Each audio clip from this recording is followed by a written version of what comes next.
3-4 లక్షలు బాబుకి దగ్గు జలుబు అని పెట్టినాడని చూపించినాము. వాళ్ళు డ్రాప్స్ ఇచ్చినారు. అది పెట్టింటేనే కళ్ళు మొత్తం తెల్లగా అయిపోయినాయి. అందుకోసమే అమ్మవారి దగ్గర వెళ్ళి రాబో దోషాలు ఏమన్నా ఉంటే అమ్మవారు చెప్తారని వచ్చింది.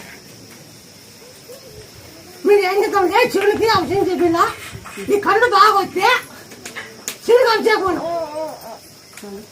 శివునికి అవసరం ఆ పాము చంపించుకొని దోశ శివుడికి అవసరం చెప్పిన కళ్ళు ఆ పాము నాగమాకి ఎట్లా కళ్ళు ఉన్నాయో అట్లా అప్పుడు గడ్డి మంచి ఉంటా చంపినప్పుడు కలిపినప్పుడు పాము చంపినప్పుడు ఆ పామే కళ్ళు సుఖమని దానికి నాకు దోశకి అవసరం చెప్పిన శివుని కలిసి వదిలే కాదు ఆ పాన్ చంపిండుకోనే నీ పిల్లగాడు నీ కడుపులో ఉన్నప్పుడు నేను పాన్ చంపించుకున్నాను శివుని కలిసి చెప్పినప్పుడు ఇస్తాం అనుకున్నామే.